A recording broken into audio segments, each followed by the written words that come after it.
Morning. Today we've got a swarm that's landed right here on this branch. It's about 20 meters from the hive that it came from, and that's typical for a swarm. So what we're going to do is show you how to put that into your brood box. So if you have a close look at the swarm, you'll notice there's activity on the surface of the swarm ball. You can actually see waggle dances going on.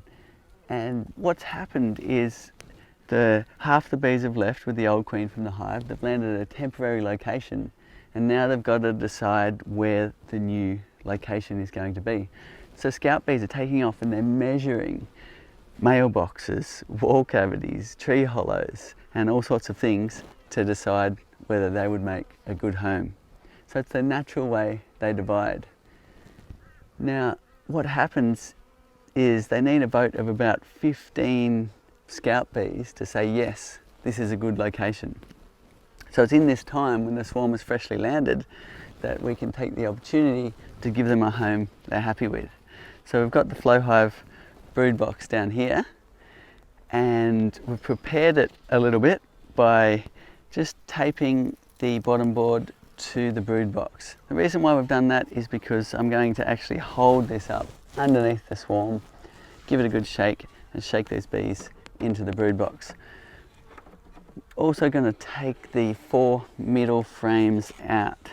The reason why we do that is so that the bees fall cleanly into the middle of the box, because what we want to end up with is the queen and most of the bees in the box, and any remaining bees will follow. So what I'm going to do now is just put my bee veil on. It's important to wear a good bee suit, especially if you're new to beekeeping. Swarms typically aren't that aggressive, but sometimes they can be a little bit stingy. Some people are severely allergic to bees, so keep that in mind if you're new to beekeeping. And also for those around you, we do have safety information available on every page of our website. Gloves are another thing if you're new to beekeeping. Many beekeepers won't use gloves or a jacket while catching a swarm. However, sometimes I like to, because it does limit how many stings you get. So what I'm going to do is basically grab this brood box and hold it up underneath the branch. Now, if I then shake the branch, most of those bees will fall right into the box here. So to do that, just going to lift it up like this. Now what we want is just a nice sharp shake so the bees fall cleanly into the box. So I'm going to bend this branch down.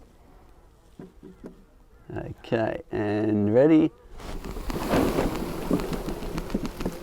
So I've shaken most of the bees in there now, and I'm going to put that back down here, which is close enough to the swarm. Now I'm going to leave this box here once the lid's on for a little while. You can brush the bees in with your hands, or if you have a piece of branch nearby, you can use that just to brush the bees into the box. Now, next, gently put in the rest of the frames. So, one at a time, just nestling them down, trying not to squash any bees. Now remember, these are naturally drawn frames, so they have the comb guide at the top. So things to remember when you're using that method is that the frames need to be pressed tightly together. Last frame in, and out of the way, little beesies. And simply push those together, leaving the gap that you see on the left and right side of the box. So press together like that. Now all we need to do is put the lid on. So you'll notice I've taped up the hole in the inner cover. That's important because we don't want the bees to set up home in the roof. We want them to set up home on the frames. So getting the bees off this rim here so we don't squash them, and on with the inner cover and roof. I'm actually going to put that the right way around.